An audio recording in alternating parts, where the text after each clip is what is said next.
Welcome to another episode of the Bamateur Hour. I am Bama John.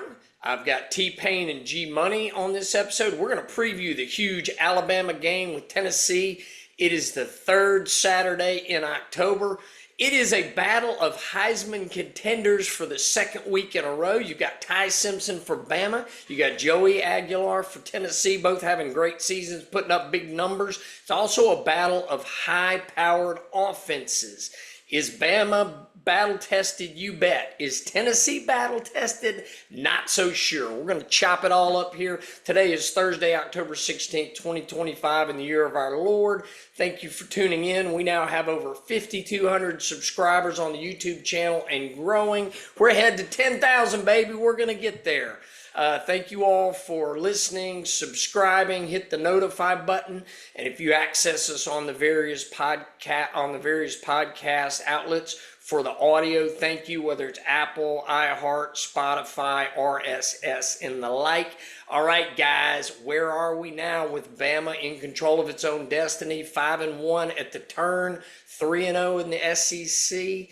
We've won 2 big road games. G Money, give me some thoughts as we go into this Tennessee game. Well, first of all, I'm very excited. Third Saturday in October. It's just got such a traditional meaning, and I've been seeing the guy that talks about his hatred for Tennessee, that meme's going around, and it's just a very exciting time. And you got to give DeBoer so much credit. He kind of, all the haters and doubters, he fluffed them off like dandruff off his shirt, just like, we're winning on the road. We're winning against really good teams on the road. Now we're home. Like you pointed out many times, he doesn't lose at home. This can be a good Saturday night for Alabama. T-Pain, thoughts? Come on. Yeah. So one thing on the subscribers, John, you mentioned we're at 5,200 and growing. Yes. Right? Yes. Well, I have to tell you guys, I'm responsible for something that's about to happen. Okay. So today in my office, I do procedures for a living, and the recovery room, patients get crackers. Okay. Today, though, I told patients after I did a procedure, I said, if you want crackers, you have to like and subscribe. So we will see how much they want crackers. Does that violate the Hippocratic Oath? That's right. That's right. Yeah. So anyway, but no, I'm excited. Yes, I think we're on a good path, John. We are battle tested. We played Georgia. This will be the 4th game in a row of a ranked opponent, and we're battle tested. I like the trajectory. I think we are steadily on an incline as far as the coaching is getting better, I think, week to week, and the play is getting better week to week, and we're developing depth on offense and defense. 6 games played, 6 to go. 11-1 is doable, guys. We're favored in all the rest of the games, and actually Tennessee's projected to be the closest one that we have, and we got them at home. I think we can do it. We need to keep stacking wins. And it's funny about Tennessee. Tennessee can afford to lose this game more than we can, because have you looked at their remaining schedule after us? Yeah, it's a joke. Kentucky, that's a win. They've got Oklahoma at home, that's a win. New Mexico State. Now, at Florida could be tricky, but Florida may have a new coach by then. Billy Napier may be out of there, and they could be in the death spiral. And then they got Vanderbilt, but Vanderbilt's at home. So they've got a fluff schedule. They could easily lose to us, end up 10-2. Are they going to make the playoffs at 10-2 if they've lost to us in Georgia and don't have any? Maybe Oklahoma will be a top 20 team when they play them, but they got a cupcake schedule. We still got some tough games. It's more of a must-win for us than it is for them, but both teams could still make the playoffs regardless of the outcome. Yeah, we have a harder schedule. I agree, all the way out. But Vanderbilt could still be ranked when Tennessee plays them, and Vanderbilt was not easy, man. I mean, that was down to the wire. I mean, in the last 2 minutes, that was a 1-possession game, and I would not be surprised if you told me Vanderbilt got Tennessee at home. I wouldn't be surprised. And then Oklahoma, that's a good team. So yes, we have Auburn on the road, LSU home, Oklahoma, right? At home. South Carolina on the road, Tennessee. So I think our our stretch is harder than theirs, but we've already lost a game, and well, they had two. They lost to Georgia. Right. Yeah, I think 10-2 Tennessee goes to the playoffs. That could mean 5 SEC teams. It's going to be kind of wild to see how it all shakes out. I mean, the SEC is a big mess right now as to who's going to survive, who's going to be at that. I think 10-2 is the key mark. I'll be surprised if a 9-3 team gets in, but maybe. And John, we'll if their only two losses are Georgia and Alabama, those are two good losses. You know, if you have to absolutely quantify how good they are, qualify how good they are. But right. Well, and they're still salty. The Tennessee fan base is probably still salty about Doogie Howser missing the field goal against Georgia. So, you know, in their minds, they should be undefeated. Right. They're not. Them's are the breaks. They should have taken care of business. Yeah. So Bama's ranked 6, Tennessee's ranked 11. I mean, this got a lot of build up on it. SEC Nation's going to be here, so that'll be fun to have them in town. Odds to make the playoffs right now. Bama is at -430, which means if you bet $1, no, you'd have to bet $4.33 to get $1. So right now the odds are, according to odds makers, Bama is likely to make it. Tennessee is plus 2,900 or no, plus 290. So if you bet $1, you get $2.90 to win on that. So their odds, even though their schedule's easy, those odds must not account for that schedule because I'm thinking if I was a betting man, I like both of those odds. Yeah, no doubt. And here's the weird thing about Tennessee: their best wins are over Syracuse and Atlanta and Mississippi State on the road. They don't have a good win. I mean, they don't. Arkansas, they barely beat them. I mean, they don't. So we're battle tested. We're ready for this war. They did. They played a tough game against Georgia, but they jumped up on Georgia 21-7, and then Georgia beat their butts the rest of the way. They put it to them if you really think about it. Yeah, we probably have 3 better wins than they do, don't we? Oh, absolutely. Already. Oh, yeah. There's no doubt about that. All right, guys, battle of the Heisman quarterbacks. I mean, who would have thunk it coming in here that this game would be a battle of the Heisman quarterbacks? Tennessee trades their quarterback to UCLA, and UCLA loses 4 in a row, and then they beat Penn State to expose Penn State, and now Penn State fires their coach, and then Aguilar comes in and is lighting it up. I'm impressed with him. Thoughts about this quarterback matchup? I think they're both capable quarterbacks. I would call him a dual threat. I mean, he doesn't have guard. He is, yes. But he's a threat for sure. Hey, and this is 4 weeks in a row of dual threat quarterbacks because Gunner's a dual threat. This will be 4 weeks in a row, but we know how to handle it now. But it's also 4 weeks of progression of our defense against dual threats. You're just seeing it happen. So, I think it'll be fascinating. Ty's our guy. And, if you had to do a binary choice, would you rather have under our system Ty under center or Joey? I would take Ty. And I don't think it's particularly close. That doesn't mean Joey's not a really good quarterback within the system that they run, but I would take Ty over Joey. Agreed. Yeah, again, I mean, the stats are kind of close, barring the interceptions. Joey's had 5 and Ty's had 1. But again, against who? I mean, Ty's done this against better competition than Joey has. And the completion rate, Ty's completing 71% of his passes to 65 for Joey. The QB rating, and I don't really know exactly what that rating means. I don't know what all is boiled into it, but he's 10 points higher. You're a amateur, John. It's because you're a amateur. If you guys can explain to me what that QB rating means, I don't know. But he's 10 points higher, so hey, most speakers go to 10. Mine goes to 11. That's right. What's that from? That's from Spinal Tap. This is Spinal Tap. I don't know if you guys remember that. Yeah. Anyway, very, very hammy, funny movie. So before Rob Reiner became just a total wacko leftist, but anyway, he was still somewhat reasonable at that point. So I mean, it's going to be a big battle. I'll tell you what, Aguilar is going to go deep. He is going to throw that ball to Brazel and let Brazel's going to be hand fighting.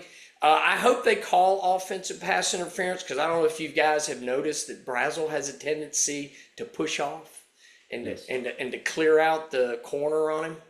Well, and he has a tendency to not get called for it as well. Right, that's what I'm saying. Is he does it and doesn't get called. That's what I'm saying. It's I almost hope like the they'll call James it. Harden in the NBA. He does that little foul all the time and never gets called. He's elite. I mean, let's be honest. Chris Brazel is an No doubt. elite receiver. Top 3 in the SEC. I don't know that, I want to get into the ranking game. They've got a very good tight end too. He's got weapons for sure. No doubt.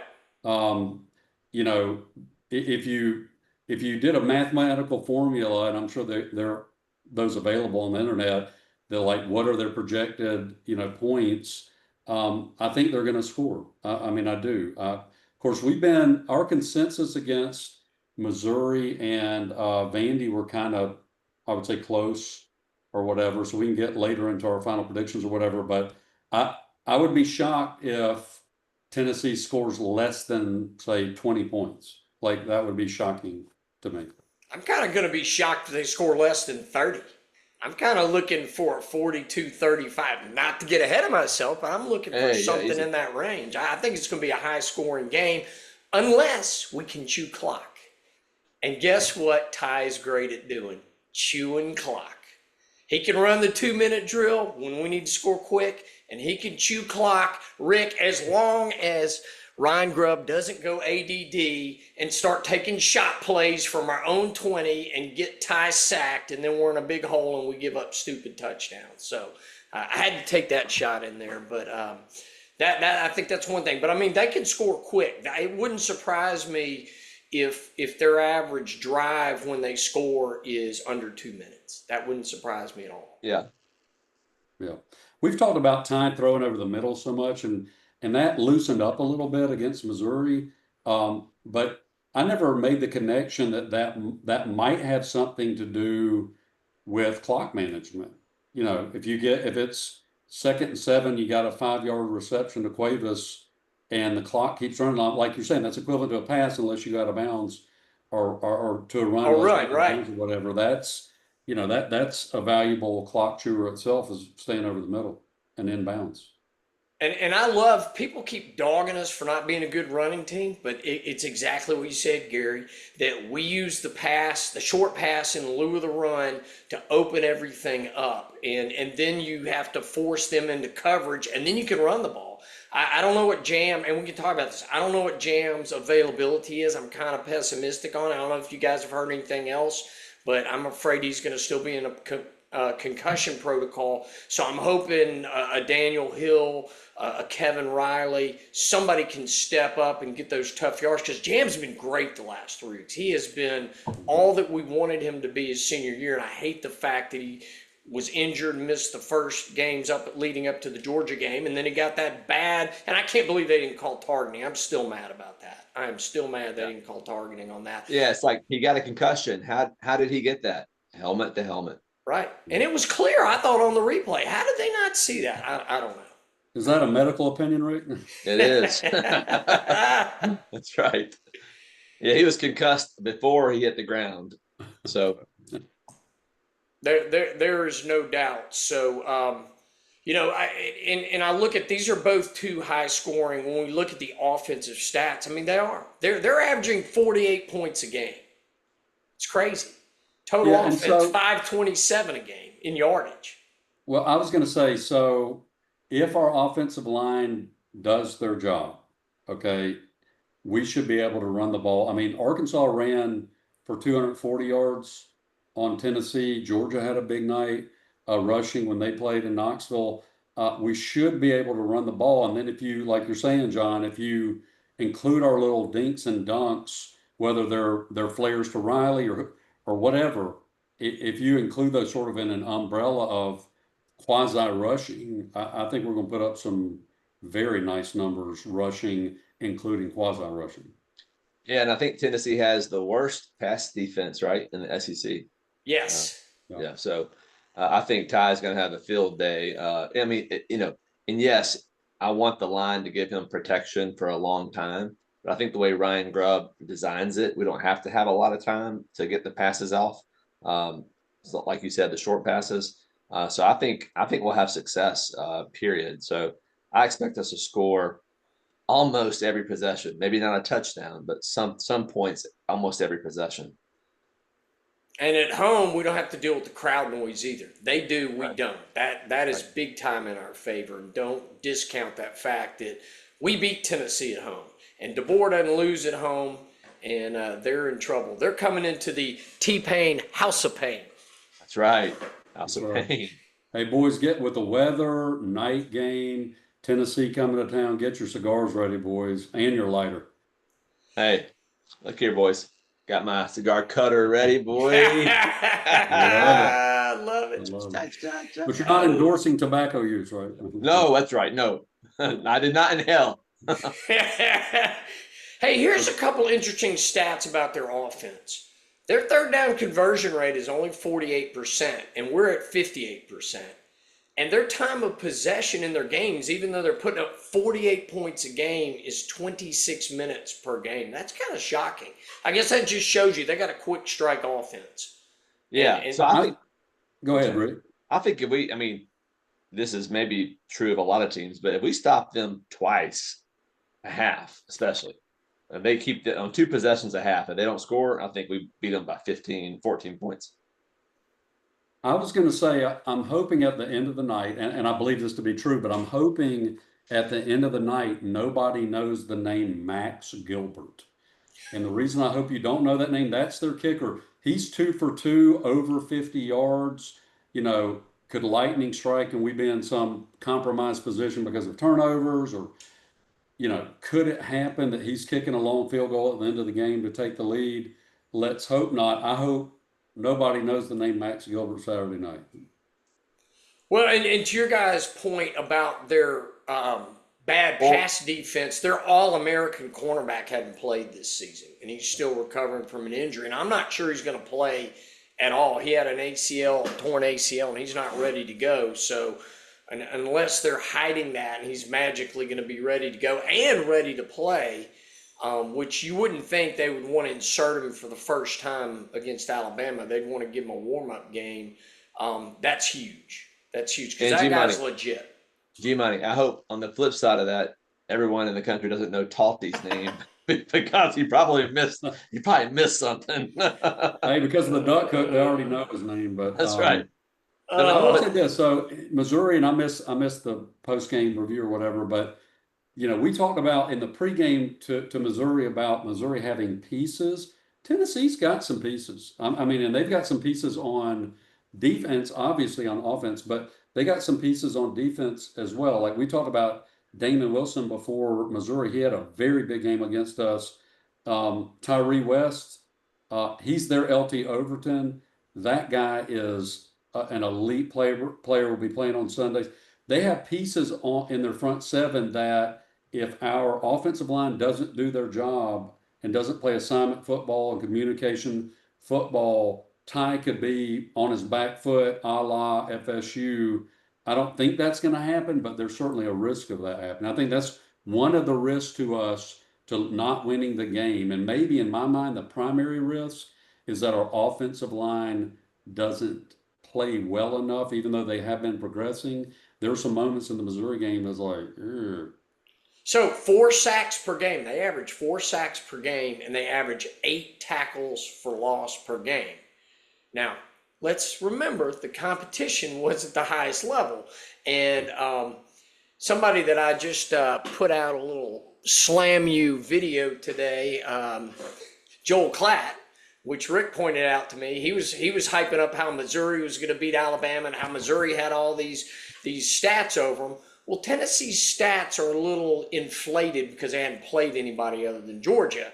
So, but still, they got 4 sacks a game. We don't have 4 sacks a game. They got 8 tackles for loss a game.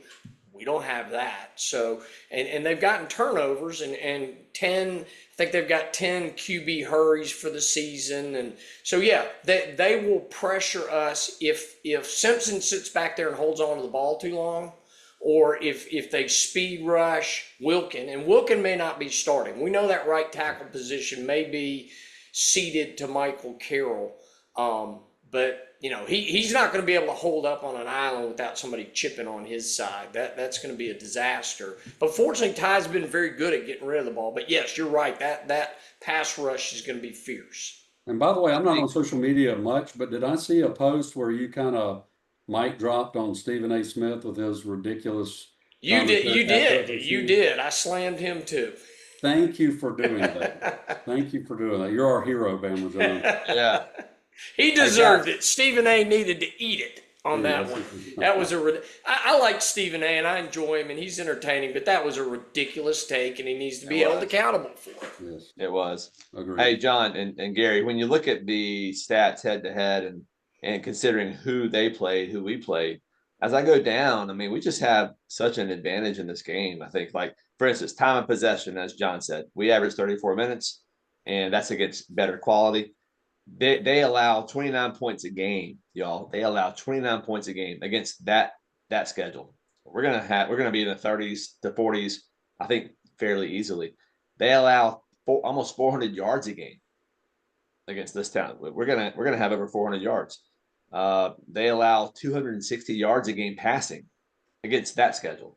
I just think it all points to us having a lot of success on offense, unless, again, barring some turnover or some penalties we don't know about. But otherwise, I just think it points to us having points in the 40s to 50s. Yeah, and to piggyback on that, T-Pain, I mean, like, no disrespect intended, but Taylon Green in Arkansas, he's not an elite quarterback. He threw almost 70%. He had 256 yards, 2 touchdowns in Knoxville. Wow. Okay, all right, you're not in Knoxville. You're obviously Ty's a superior quarterback, obviously superior weapons, superior offensive coordinator, all that. Yeah. Could Ty have I think an interesting question is, could Ty have a 400-yard plus, 3 to 4 touchdown plus game? I think, gun to my head, I had to answer that. I would say yes. Yeah. I would say yes. I think it's more likely than not that Ty Simpson throws for 400 yards Saturday night. Well, Georgia lit him up. Georgia doesn't have a outstanding offense. Georgia's a really good football team. We know that. But they don't have an outstanding offense. And they beat Tennessee in a shootout. Yeah. All right. Other thoughts before we jump into my questions on who's got the advantage? Anything else you guys want to cover before we go into the matchups? I will say, interesting stat: Tennessee hasn't won here since in 22 years. Not that matters a whole lot, but still, it's interesting. 22 years, and it's not going to be this year. Well, and as I said before, if we had to go to Neyland for this game, I'd be a lot more worried. But they have to come play on Saban Field in Bryant-Denny Stadium. We're not losing, baby. At night, baby. Thank you. I think there will be smiles when Dixieland Delight blares out of the speakers. I will say that. And amen. All right, guys, let's go into some matchups. All right, Joey versus Ty. What do you think? I would say no disrespect to Joey. I think he's a fine quarterback. He's been very effective. They have one of the leading offenses in the SEC. But I would have to give an edge to Ty, both in poise, ability to make decisions. I would say elusiveness, maybe call that a push, but overall you got to give Ty the nod. Yeah, I agree. I'd give Ty the nod. Did Joey play all last year at UCLA? He wasn't at UCLA last year. I thought you said he was. I'm sorry. He went to UCLA, and then Nico went there. He hadn't even played a game yet, and then he left when Nico went because he figured they'd give it to Nico. So then he left. I think he was at App State last year, was he not?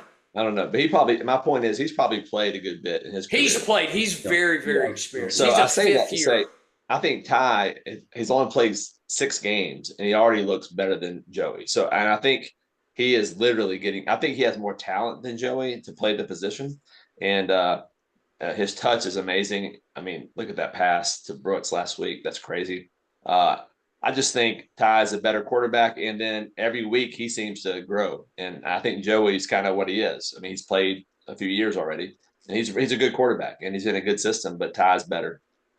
Can I add two things to that? So that passed a lot. That was NFL. That was NFL quality Yeah. window. I love reading this week about Caden Proctor talking about what Ty said after the Missouri game, chewing the offensive line a new radio edit. And I just love that. I mean, who does that remind you of? Who is never satisfied? Who we were Saban. Yes, just like Saban. we're pursuing this standard, and I think that Ty's starting to get infected with that. Like, we made a lot of mistakes. Like, well, buddy, we won. What about the 24-hour rule? We got to do better. Y'all have to do better, and they do.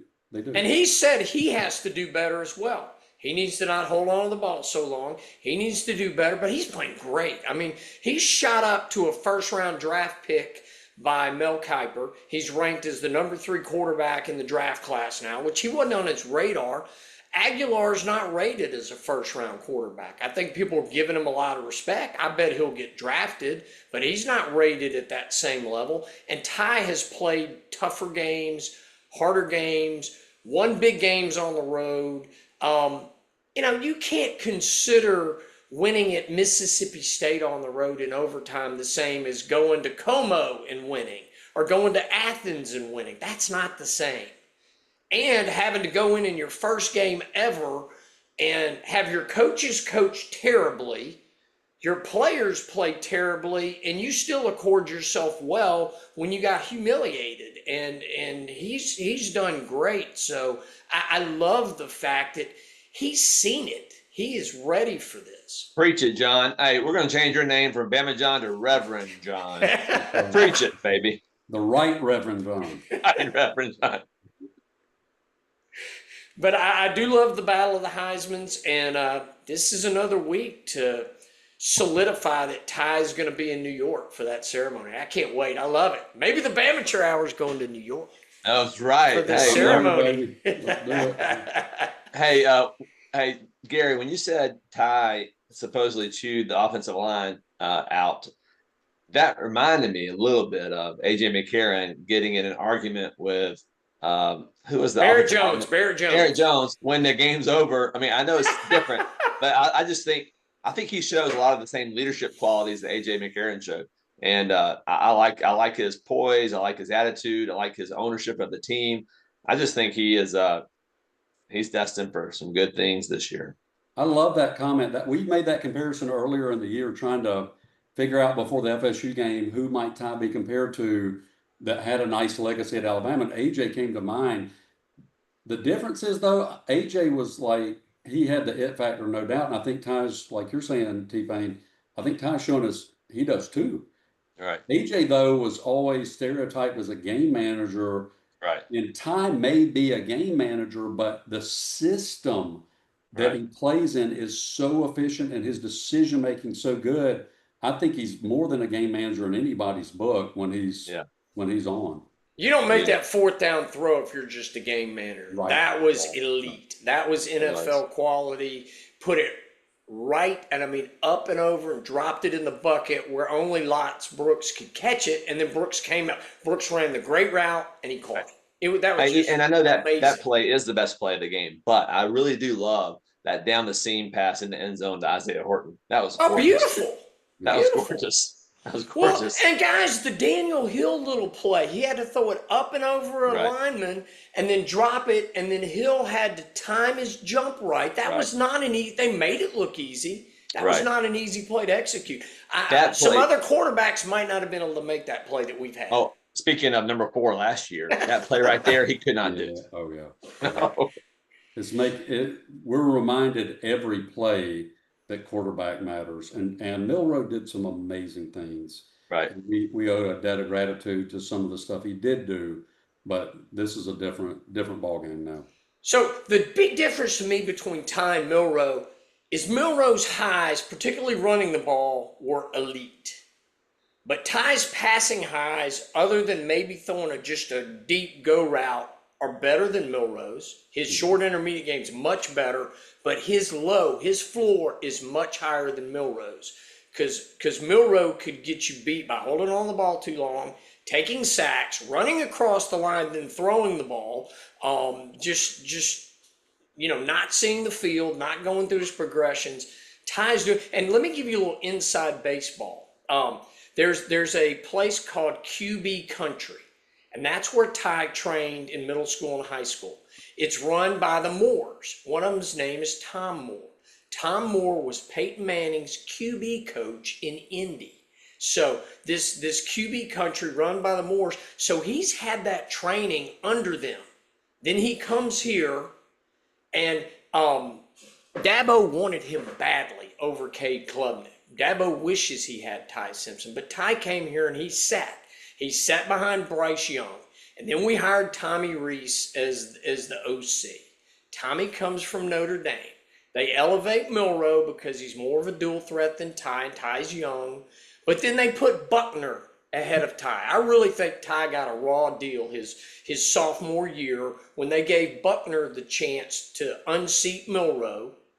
And they really didn't give Ty a chance, and it was all because of that Tommy Reese Notre Dame connection to the lacrosse player. And he really, but he didn't transfer. He didn't leave. He hung in there, and he just kept growing and learning, because Rick and I are both in the mindset that Ty could have done it last year. He could have done what he's doing this year last year, and we would have had a better season. And I can't prove it, but I think it. And I think DeBoer is kind of afraid to rock the boat last year. So, and again, Milroe did some great things, yes. But, if Ty Simpson was given the starting job at game one, I think we'd have a better season last year.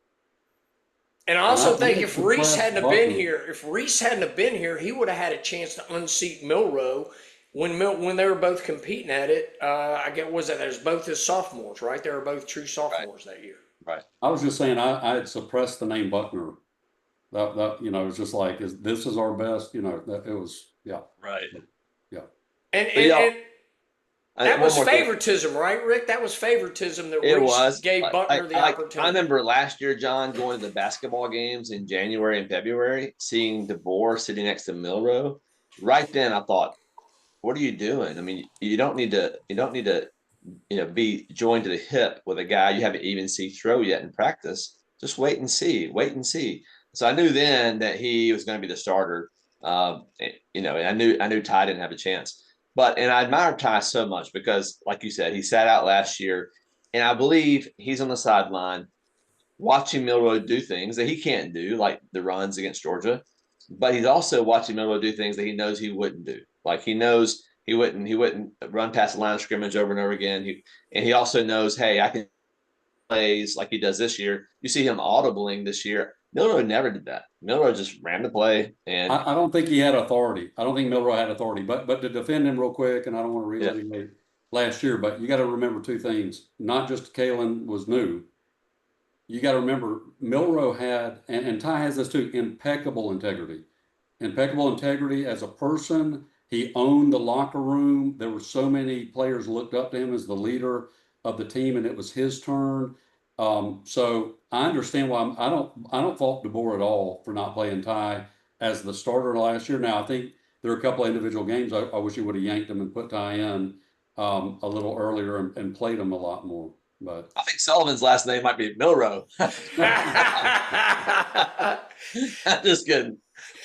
Hey guys, and I will give Milroe credit. Under Saban, we were basically one play from going to the national championship. Mm-hmm. We were one play from beating Michigan, and we would have rolled had we gotten against Washington. We would have rolled them up. That may be one of Saban's best coaching jobs, that first year with Milroe. Honestly. Amazing. Yeah. And I credit that to Saban, to limiting Milroe so that he didn't get outside of what he could do. And he didn't turn the ball over as much. He didn't have as many rushing touchdowns, but he didn't turn the ball over as much. He had the grave digger play, which was crazy. But it was crazy. It was crazy. Wow. But, anyway, love Ty. Ty's ready for the moment. And Unfortunately, this may be the only year we get Ty because he looks like he's destined to be a top 15 pick in the draft, and that he's going to have a great, which I'm super happy for, but I'm just kind of projecting out a little bit. I mean, if he is Larry projected, Fallon came back. yeah, no. If Ty is projected top 15, there's no way he stays. Do y'all think? No way. Yeah. Why would you come back? I don't know. I mean, again, I can't. I mean, he's proven everything he had. He's taken all the heat and everything everybody can throw at him in college. And so, okay, we'll see. If we have to match up against Ohio State, we'll see how we do against that elite defense, because that defense is elite.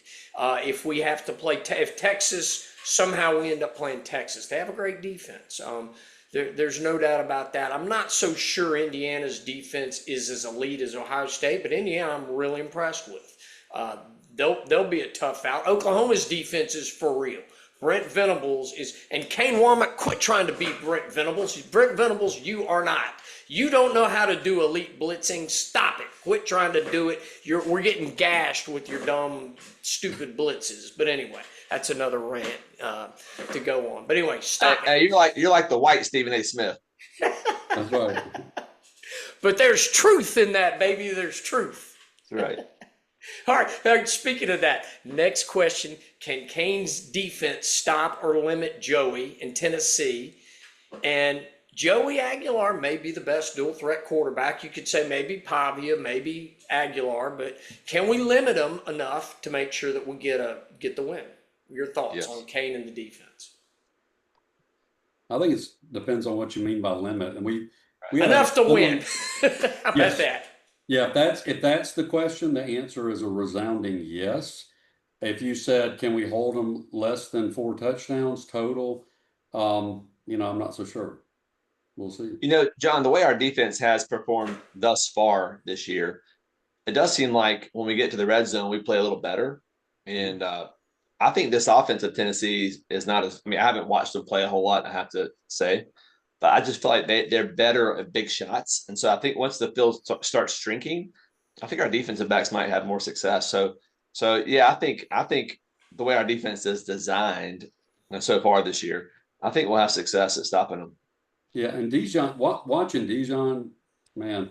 He's growing. Yeah, we're going to have probably the best backfield that they've faced so far, and we're probably going to have the best backfield that they'll face all year when we get our mix back there right. So, yeah. Do you put the freshman on Braswell or not? I wouldn't put him on single coverage. I would not hang him out to dry. If you're going to do that, you got to have a safety over the top who can help.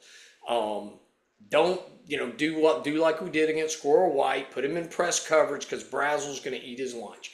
He'll pass interfere. There'll be a hand fighting, and then he'll go up and get the ball. And even in the red zone, they're going to throw it up to Brazel and see if he can go get it. So that's their best opportunity to score, or if they can just run it effectively at us. I tell you what, the Braswell runs out of bounds. Damani can get him.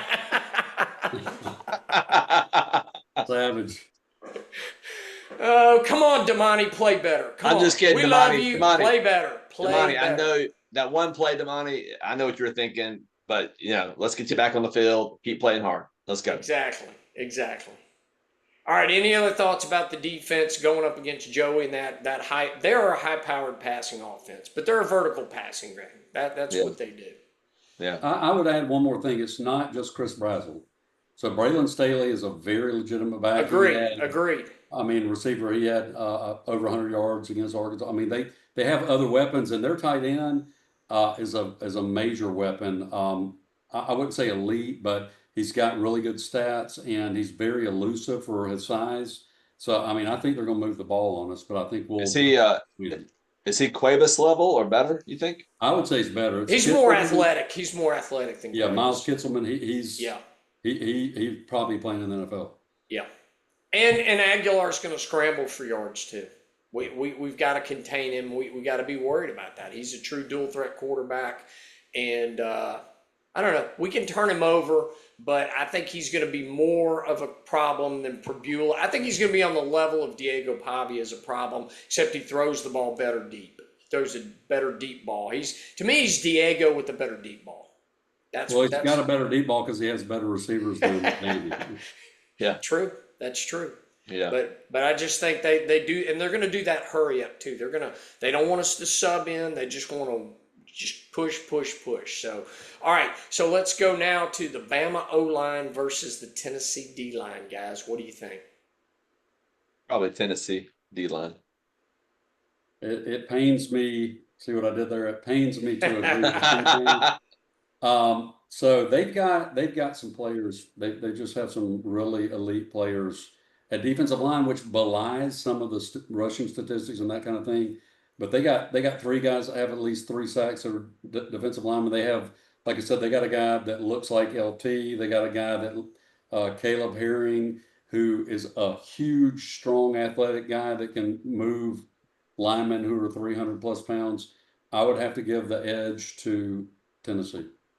I'm in agreement, guys. Can't argue with that. All right. How about the Tennessee O line versus the Bama D line? I call that a push, but I favor Bama D-line a little bit. I would call it a slight, I guess I'm saying the same thing as T-Pain. I'd say a slight edge to Alabama, especially with the emergence of some of the young guys that just keep playing better and better. I would give us a slight edge. So I'm going to be in agreement with you as long as Kane doesn't do stupid, undisciplined blitz packages. Then we're going to get shredded. We cannot give up those chunk plays. We can't get guys out of position and just vacate areas of the field and get shredded. So, You know, John, that's You're the the thing. host, John. You can't have it both ways. You I know, man. be brave. But John, our run defense statistically is not good, but if we can stop the gash plays, right. we're fine. Yeah. We're fine. Because the gash plays is really all that they're doing to us. These teams, we can stop the explosive runs. I think their run per carry is going to be probably 3 yards or 4 yards. Most of these teams, but they're breaking off these 60-yard runs that kill us. And that's mostly. Go ahead, Greer. Go ahead, John. I was just going to say, mostly those gash plays are due to defensive misalignments. We get aggressive. We get in trying to, instead of just bend but don't break, being defensively sound, we want to go make a big negative play, and it ends up being a big negative play that they make, and they get the gash play. So don't do that. Don't do it. I was just going to say, I saw one stat that really stuck out to me that I think reflects positively on Tennessee's defensive line, and that is Chauncey Bowens, who I think we would all agree he's good. The Georgia back He's that good. gashed us. Mm-hmm. He was held 12 rushes for 32 yards against Tennessee. They shut him down. That's impressive to me. Nick Frazier had a better game against Tennessee, and then that big back McCoy, particularly in overtime, was stuffing it down their throats. So Georgia in the fourth quarter and in overtime ran the ball effectively. I think that's just that Tennessee doesn't have the depth we do, believe it or not. So I think Georgia wore them out due to time of possession and just getting them tired. So you're undermining my narrative. No, I think they were effective until they got tired. Yeah. And our time of possession wears on those defenses. It really does. So I'm optimistic about that. All right, Tennessee run game versus the Bama D. Thoughts? Probably Tennessee run game. I'd give a tilt to the run game of Tennessee based on the stats I've seen, and based on the gashes I've seen us give up. So I would agree with that, and like like Georgia, for instance, they have multiple backs who have 300 plus yards for the season so far, and the Deshaun Bishop. We talk about averages sometimes, and averages can be misleading. Right. But he's averaging 7.6 yards a carry, and we were throwing all this love towards Ahmad last week. I mean, he's even higher than that against not great opponents, but Missouri didn't have great opponents either. So I mean I expect them to run the ball, like T-Pain's saying. I think if we can just hold them into a similar situation like we did against Missouri, don't let them go Georgia on us. Hold them like we did Missouri and Vanderbilt. We're in good shape. I will give them the edge, but I don't think it's as big as the numbers would indicate. I'll just say that. And if Kane will be disciplined and run sound schemes every time and not think you're not Brent Venables. I have some news for you. You're not.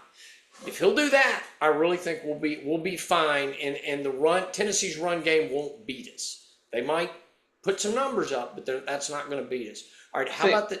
Go ahead, John. I think they both need a prescription of Adderall before the game. Just kidding. You have the silver pen, Rick. You do, baby. Focus. All right, how about the Tennessee passing game versus the Bama D? I'm gonna give us no disrespect to Joey. I give Alabama the slight edge there. Yeah, I mean, it depends on what you mean exactly. What I mean is, what I think of it is this: I think they're going to be well below their average. They're gonna have receiving yards and they're going to score, but I think we're going to hold them well below their average. So I would give us the nod there. I think we're going to do what we need to do to win the game.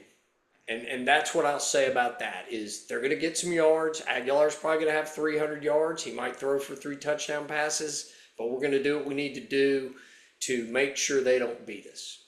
And that would be because we have a great passing game.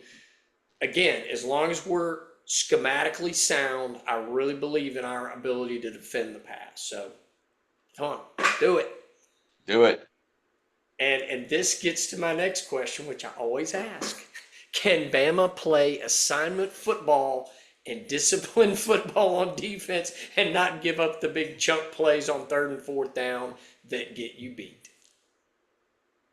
I'm hopeful they can. They can learn from the past 6 games. I'm hopeful. Yes. Yeah, Tennessee is a gash play type of offense. So, if we hold them to under, like if we define gash play as 30 yards, whether it's through the air or on the ground, if we can hold them to, say, under 5, I think that's success. Yeah. I think we can do it. We've proven in these last 3 games that we can rein it in. We're going to get gashed once or twice because for some reason we just can't help ourselves. But I'm hopeful it's not 5 or 6 times like FSU did. So I'm hopeful. I'm like you guys. I'm hopeful. All right, let's go to the Bama running game against the Tennessee D. Who's got the advantage there? I'd say Tennessee, especially this week with Jam probably not playing. I give the nod to Tennessee D. Yeah, I agree with that. Like when Jam came back and he was healthy, he was the man. Without him, we just are not as potent of a rushing offense without him. So I agree with T-Pain. I'm in agreement with you guys, unless they find the magic elixir for that offensive line this week and all of a sudden they step it up a level. I'd have to. I think the best we can hope for is a push. If we're able to push in that department, that's a huge win. All right, how about the Bama passing game versus the Tennessee defense? Here comes the shaker. Roll Tide, roll Tide. Roll Tide. Alabama passing. 100% Alabama passing game. Yeah. Bring out the jabroni, baby. Let's go, and we're gonna steamroll them. We're gonna bring out the snow plows, and we're just gonna plow through them. I noticed you've been throwing those guns up a little bit, John. Have you been? You guys know nowadays the refs are all like super, stacked. John, do that again. I'm gonna get my glasses up for the podcast. Oh, dude, John, dang boy. Hey, AI makes it look really good. Oh, that's all I could say. I love that. I think we're going to have a big day against their defense. I really do. I think Ty in the passing game, particularly if we mix it up and don't do the stupid shot plays from our own end of the field, I think we're going to just shred them. I agree. And I hope Michael Carroll starts. Yeah. I hate to say it, but I do. I hope he's ready to go and good to go. All right, so let's go with the head coach. The head coach matchup. Who's better, DeBoer or Heupel? DeBoer. Josh Heupel is 3-6 against top 10 teams, and what is DeBoer like? 8-1 or whatever he said. Clearly DeBoer. John, if DeBoer was going down the field against 100 guys, who wins? DeBoer. DeBoer. I like that. We like DeBoer. DeBoer. All right, how about the OC? Who's better? Who's got the better OC?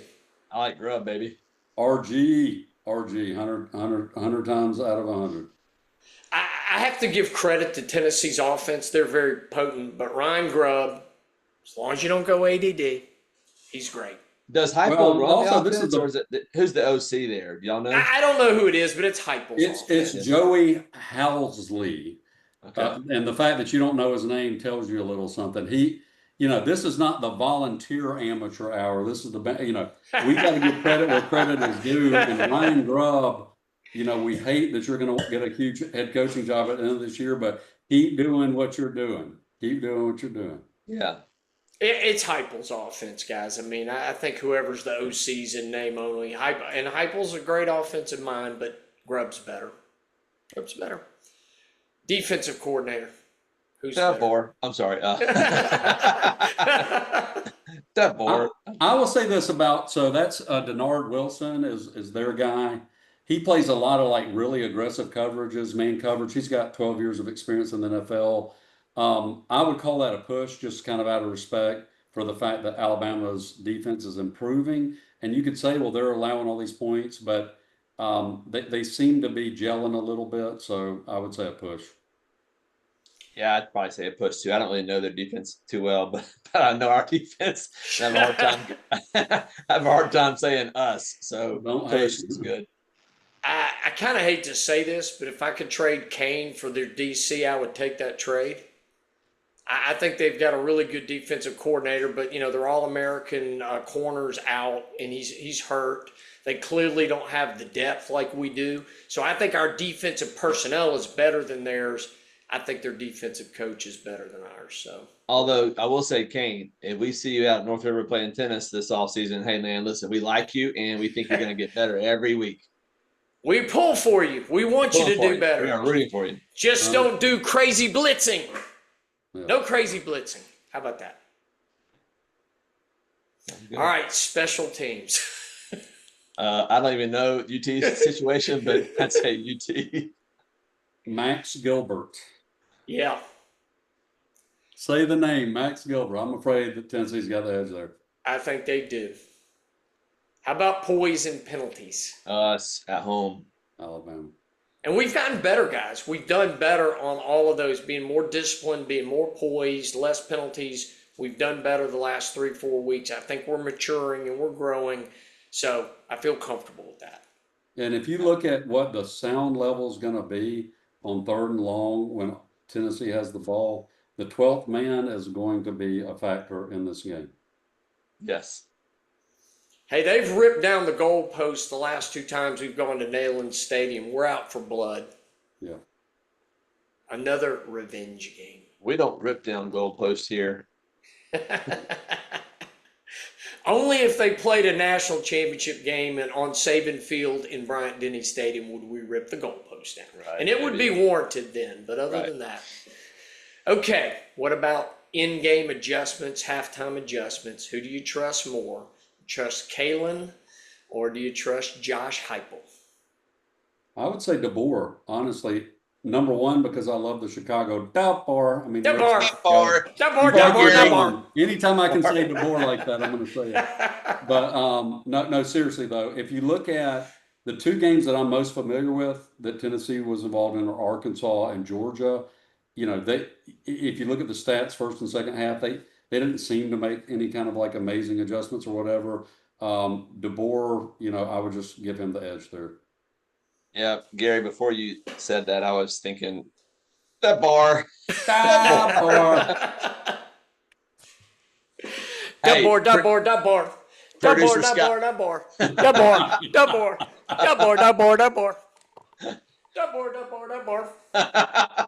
That should be a hot take. You just started a new craze, John. Sure did. Middle-aged guy starting a new craze. That's awesome. Hey, John, is that Chris Farley that went back and forth, or was that?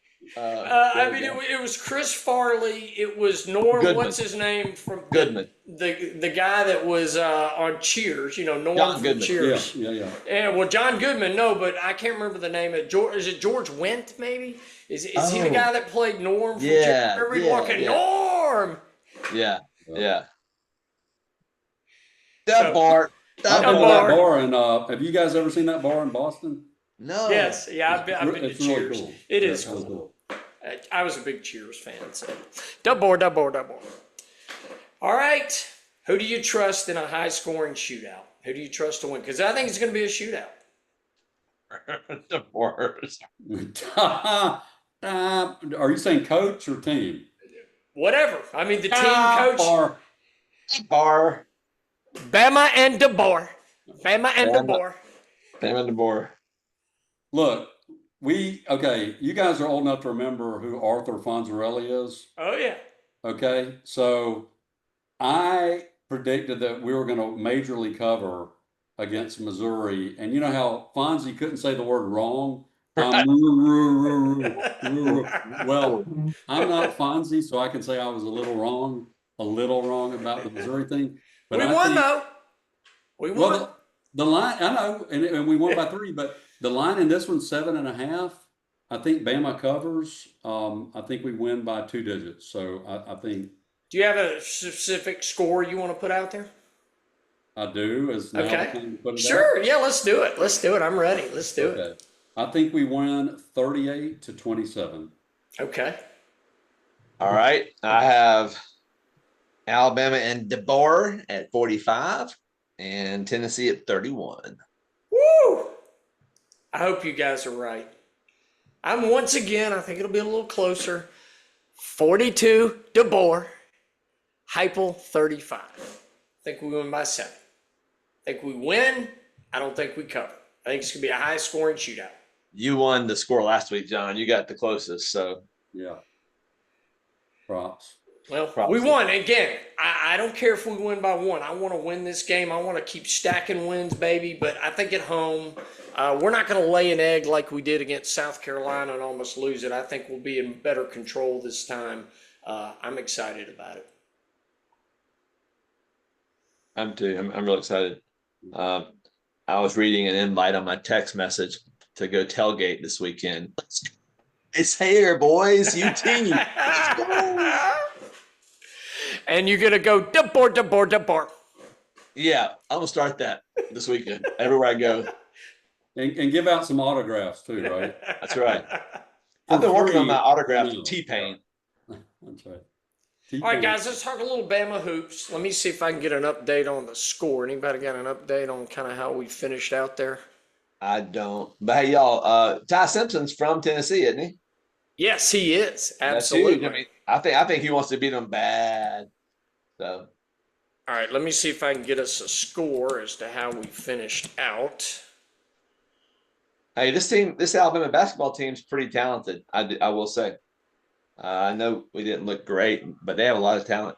All right, let me see. We're losing with 7 minutes to go. That's all right. It's tied with 5 minutes to go. Still going on.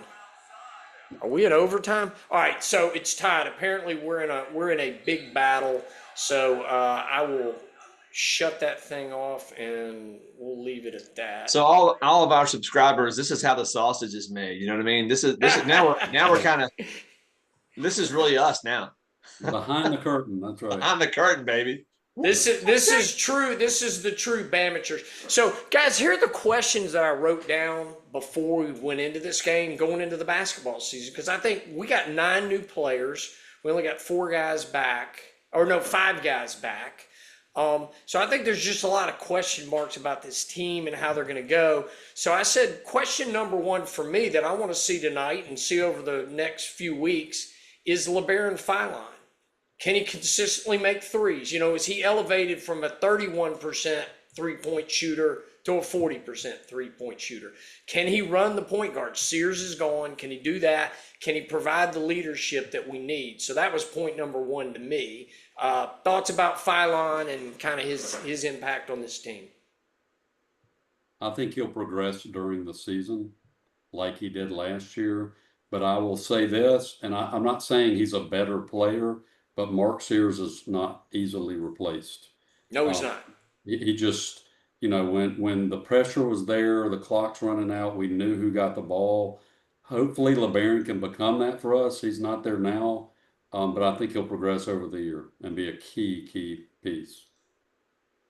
Yeah, I'm hopeful too, Gary, that he'll progress. He's not going to replace Mark and his attributes, but he's going to do other things, and I think it's going to be by committee. I like what I saw tonight. Well, a little bit I saw of the other guys. I mean, I thought Taylor Bowen looks really promising. I thought the Millette looked pretty good. What little bit I saw like 10 minutes in the first half. I thought that big guy, Collins Onyeka, whatever his name is. Onyekik or something like that. I'm going to have to find out how to pronounce his name. It is a funky name. Yeah, he's a big body. And the announcer said Cheryl looked like he grew 2 inches in the offseason. So yeah, they're listing him at 7 feet. Really? Yeah. Wow. And he started, by the way. Cheryl started at center. So if he's 7 foot, Noah Williamson's 7 foot. I think it's going to take a little time. Anytime you add 8 players to a mix, it's going to take some time. So I think we'll be a lot better in January than we are in November. Hey, I'll say this about Phylon, guys. I saw him hit a beautiful step back 3. I also saw him hit another open 3. Now, of course, he missed a free throw. I'm like, come on, guys. And we missed a lot of free throws while I was watching. I was disappointed in that. But Phylon looked good to me. He looked like he was in control. He didn't look like he was overmatched. It looked like, hey, he's been there and he's done that. He's played at a high level at this level. He seemed prepared from what I saw. Of course, I didn't watch any of the second half, so I don't know. But I was impressed with Phylon tonight so far. Well, I was going to say Latrell didn't play tonight. Latrell Wright. Yeah, he's out. They set him. I love that guy. I love his game. I like what he can do inside, outside.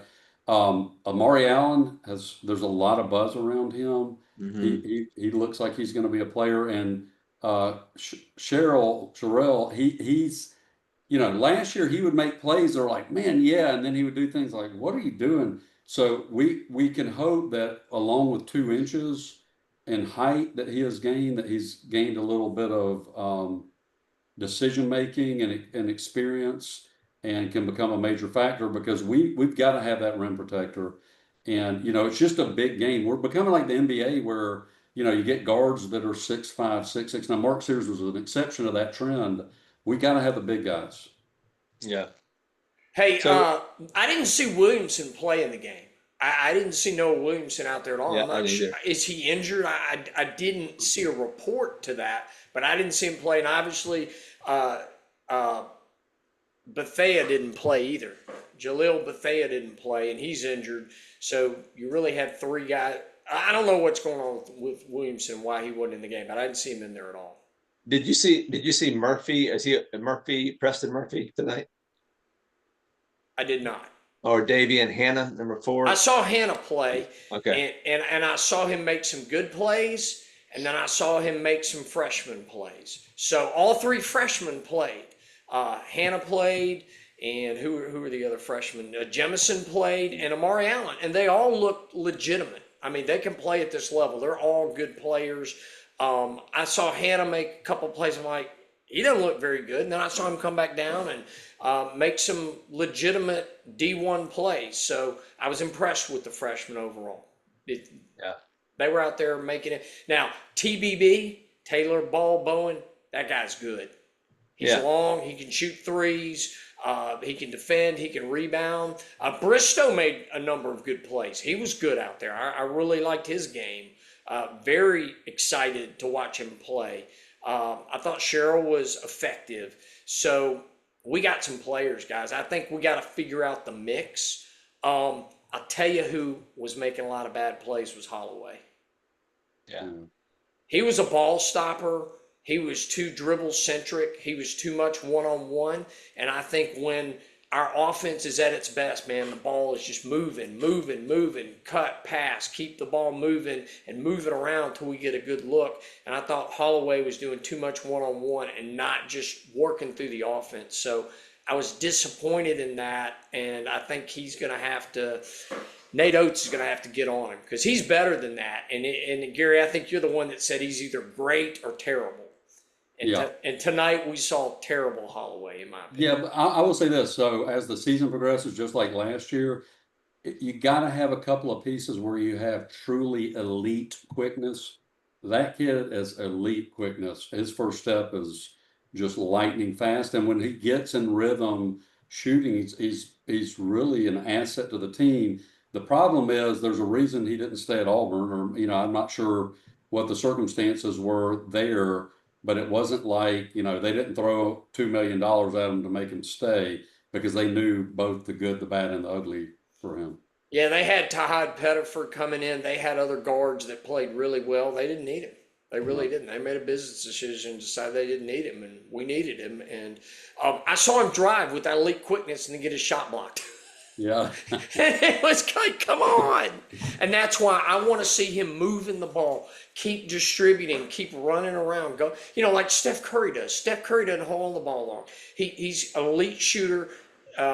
Holloway may be quicker than Steph Curry. He's not a better shooter. He may be quicker than him, but Steph Curry doesn't keep the ball long. He doesn't. If you look at how the number of seconds or minutes he actually holds the ball in a game, it's very limited, but his impact is so great because he's a great decision maker. And I didn't see that in Holloway tonight. I saw him as a guy that stops your offense and keeps that flow. So I want to see him improve. I thought Millette played well from what I saw. I liked a lot of what I saw. And then we jumped up 10 points, and the next thing I know, we go in half down once. I'm like, I don't know. The Steph Curry, that's an unfair comparison. That's like saying, well, LeBaron Fillon doesn't play as well as Michael Jordan. I mean, yeah. I mean, Steph's like top 5 player of all time in my book. So, he sets the platinum standard. Nobody, if we can get our guys to play the gold, 10-karat gold in terms of the NBA standard, that'll be success. But I think my point is you don't need to ball hog the ball. Keep the ball moving. Keep the ball passing and moving. And I think Nate Oates' offense is best when it's at that. So and it was curious to see, and I wrote down who's going to start the game. And it was Holloway, Fillon, Sherrill, it was Taylor Ball Bowen, which I was surprised at that. And who was the 5th one that started? It's gonna be Reitzel when he's healthy. But right, well, that's what we hope is it'll be Reitzel, because he's a dead-eye shooter. But I was surprised that Taylor Ball Bowen started, but I loved it. I really like his game. I thought we shot the ball well from 3 from what I saw, and that was my question. How well are we going to shoot the threes? Then I wrote down free throw percentage. We missed a lot of free throws in that first half. I don't know how much you guys saw us clanging free throws, but I'm like, no, not again, because we lost games from missed free throws last year, and that was brutal. Well, we're going to live and die by the 3. That's, it's just part of the system. So, but he likes our players to get fouled, get to the free throw line. So we got to make threes, but we got to make our free throws as well. We need to shoot 75 to 80%, not 66 or 68%. So anyway, those are just the points I wanted to make about Bama basketball. I'm excited that hoops is going on. It's going to be crazy with football and hoops gearing up, and Bama's in a playoff run. If we keep playing the way we are, we're going to get to enjoy the playoffs and maybe going to the SEC championship game and contending for a natty and having a Heisman Trophy candidate on the team. It's going to be a great rest of the fall and into the winter. I'm excited about it. I can't believe that hoops started tonight. So anyway, I just want to bring that up for discussion. Any other thoughts, anything on that front?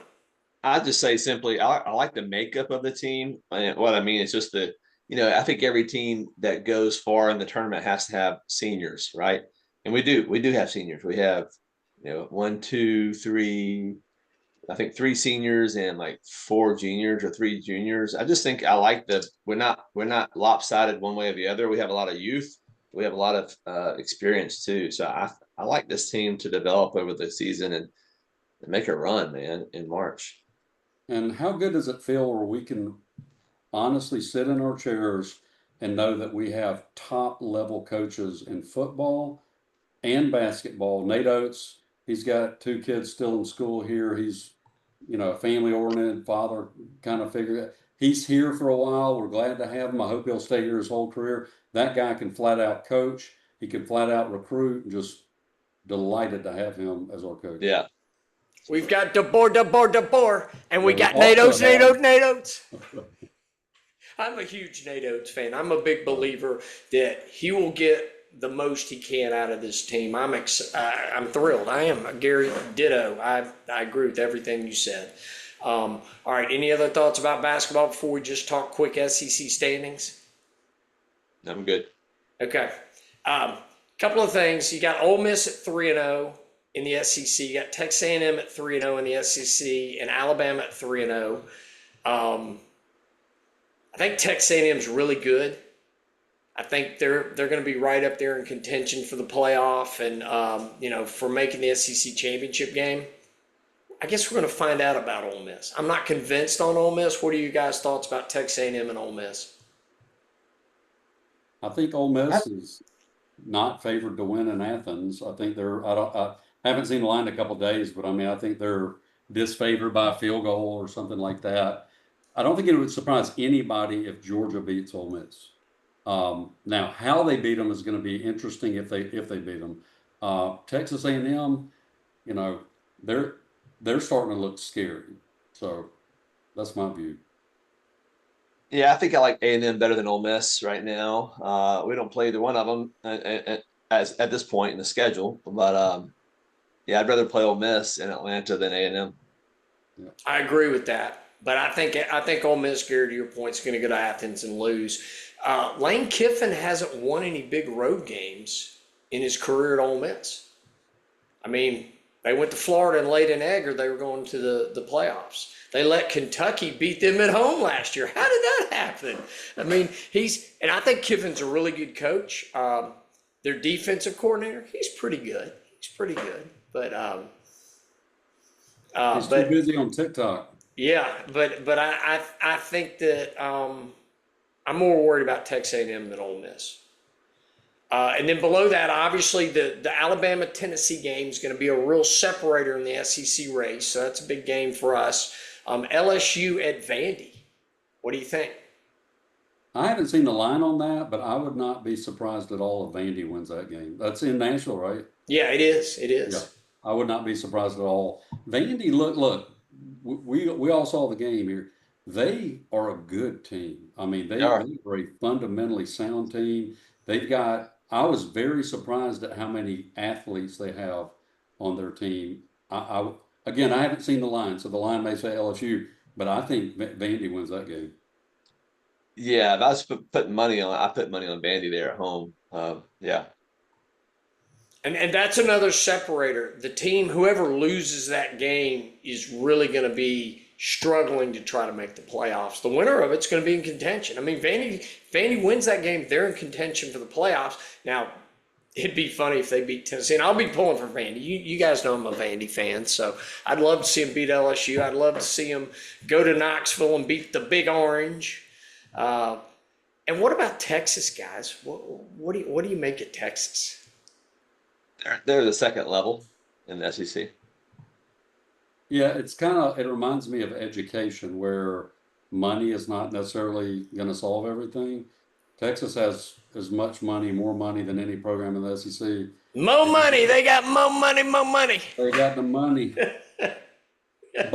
And I think they got a good head coach. I'm a Sark fan. I am too. But they've got some dysfunction there that reminds me of a few years. I don't want to say coaches' names at Alabama where we had some dysfunction in the program pre-Saban, and it's painful to kind of go through that. But I think that's where they are at the moment.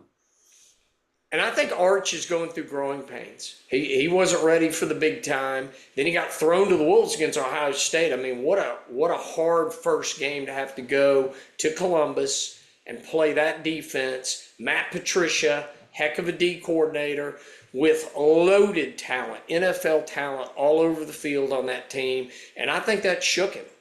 And, I think, and then they go to Florida and that mishap. So good for him for getting right against Oklahoma, but I don't think this is Texas's year. I think Texas look towards next year. That's my take. They're not making the playoffs.